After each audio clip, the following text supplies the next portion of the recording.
Hello, scholars. Did you notice that I have glasses? I suddenly can't read close up. It means I'm getting old. So, I'm wearing my glasses today. All right, this book is especially for my 4G scholars because they are studying World War I. And this artist, Horace Pippin, was a veteran of World War I. And I wanted to share this story with them. But anyone, any age, can enjoy it. A Splash of Red. On February 22nd, 1888, the town of Westchester, Pennsylvania, celebrated a holiday. That day, in the same town, Daniel and Christine Pippin celebrated the birth of their son, Horace. Horace grew fast, so fast that his mother could barely keep up with the mending. "He'll be a giant someday," the neighbors would say. Grandma Pippin smiled at Horace's long legs and big hands. She figured the neighbors were right. Grandma's hands were big too, tough and scarred from her slave days in Virginia. But they were just fine for giving Horace hugs. "The biggest part of you," she told him, "is inside where no one can see." When Horace was 3 years old, the Pippins moved to Goshen, New York. As the family grew larger, everyone helped out. Horace put his big hands to work. He fetched flour for his mother. He sorted laundry with his sisters. He played with his baby brother. He held the horse while the driver delivered the milk. At night, he piled wood for the stove and arranged dominoes so his grandmother could play. Then, if he could find a scrap of paper and a piece of charcoal, he drew pictures of what he had seen that day. Horace loved to draw. He loved the feel of the charcoal as it slid across the floor. He loved looking at something in the room and making it come alive again in front of him. He loved thinking about a friend or a pet, then drawing that from the picture in his mind. At school, he sat quietly at his desk, but his big hands were always busy. "Make a picture for us, Horace," his classmates said, and Horace did. His pictures made people happy, except when he made some next to his spelling list. That made the teacher mad. But Horace couldn't stop drawing. One day, Horace saw a funny face in a magazine. "Draw me and win a prize," it said. Horace drew the face and sent it off. And a few weeks later, a package arrived. Inside, Horace found colored pencils, a pair of brushes, and a box of paints. "Congratulations," it said. Horace had won the first place, and he had real art supplies. "Paint a picture for us, Horace," his sisters cried. And Horace did. He painted everyday scenes in natural colors, and then he added a splash of red. Horace was in 8th grade when his father left for good. The family needed money, so Horace quit school and went to work. For several years, Horace's big hands were always busy, stacking grain sacks at the feed store, shoveling coal at the rail yard, mending fences on a farm, carrying luggage at a hotel, making brakes in an iron factory, packing oil paintings into large wooden crates. Looking at these made Horace remember winning that art contest. How proud he had been. How he had loved those colored pencils, those brushes, and his first real box of paints. Horace was a big man now with big responsibilities, but still, he loved drawing as much as he always had. He used charcoal, broken pencils, whatever he could find. "Make a picture for us, Horace," the other workers said, and Horace did. Far across the ocean, a terrible war had begun. Horace's big heart wanted to help, so he joined the army and sailed away. In France, Horace and his regiment dug deep trenches for protection. There were no blankets or beds. It was always wet and cold and dark. I have not seen the sun in more than a month, Horace wrote. He wrapped his big hands around a rifle. Planes droned overhead. Shells exploded. Gunfire rattled through the night. If the fighting stopped for a while, Horace would put down his gun and pick up a pencil. Make a picture for us, Horace, his soldier friends pleaded, and Horace did. He filled his notebooks one by one. One day, he climbed to the top of the trench, and a shot rang out, and Horace felt pain in his shoulder. He was hit.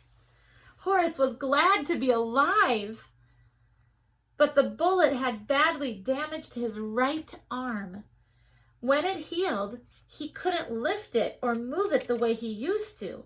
Now, when someone said, "Make a picture for us, Horace," he could not.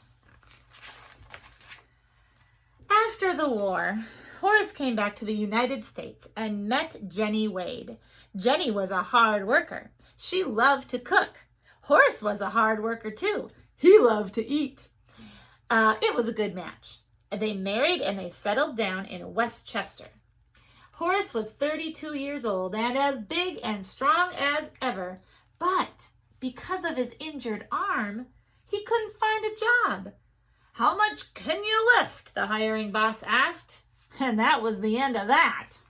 So Horace did what he could. He organized a Boy Scout camp. He umpired baseball games. He took the neighbors' children fishing. When Jenny started a laundry business, Horace delivered the clean clothes. As he walked along the streets of Westchester, his fingers itched all the time to draw all the colors and the textures that he could see.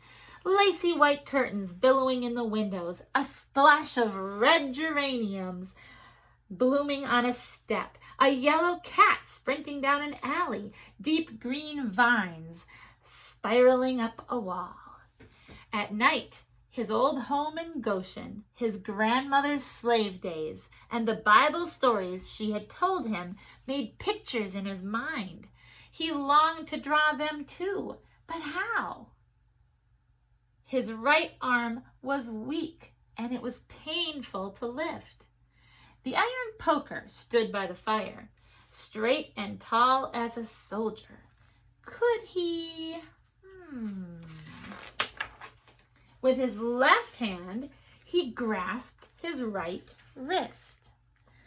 He thrust the poker into the flames until it glowed red hot. He used his good arm to move the hurt one, and he scorched lines into the wood. "Make a picture for us, Horace," the neighbors said, and Horace did.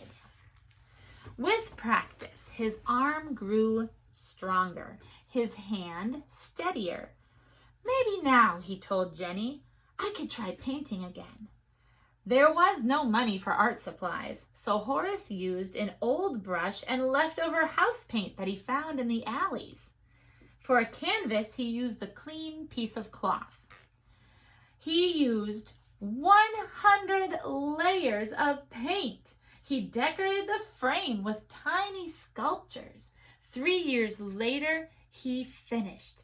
It was a painting with the somber colors of war and a splash of red. Now, as he delivered laundry or fished in the river, new ideas came, but he didn't paint them right away. Before he reached for a brush, Horace planned each new scene in his head. He painted the milkman and his wagon, women working in the kitchen, children playing games in the yard, cotton fields and log cabins, John Brown and Abraham Lincoln, war scenes and Bible tales, men singing on the corner. Horace hung his paintings in a shoe store window. $5 each, said the sign. He hung others in a restaurant. He even traded one for a haircut. But people admired his paintings. They just didn't buy them. Then the president of a local artists club saw Horace's paintings. He told his friend, the famous painter N.C. Wyeth, to come see them too. Wyeth agreed. Horace's paintings were good, really good. Do you have more? The men asked. Horace showed him his work. He held his breath as they looked and talked. Finally, they said, you should have your own art show, a one-man exhibition right here in Westchester. Horace could hardly believe it. He shook hands with the men. When they left, he celebrated with Jenny. There's a red bench. You'll see that in the art video. People came from all around to see Horace's paintings. Magazines wrote articles, reporters took photos. An art dealer told Horace that he would help him sell his work. More than 40 years had passed since Horace won his first box of paints. Now, at last, everyone knew he was an artist. Horace became famous. His paintings hung in big city galleries. Museums displayed them. Collectors collected them. Movie stars bought them. Once again, Horace's big hands were always busy. And if you stood outside his house late at night, you might see him leaning towards his easel, his left hand holding up his right, painting the pictures from his mind. Now here's a photograph of him right there. And you can see, even in the photograph, his hand is supporting the other hand. And that's how he painted for the rest of his life. His injury from that shot in World War I never completely healed, but he persevered and was able to overcome that difficulty and become a famous artist, regardless of having an injury. All right, I hope you enjoyed that story.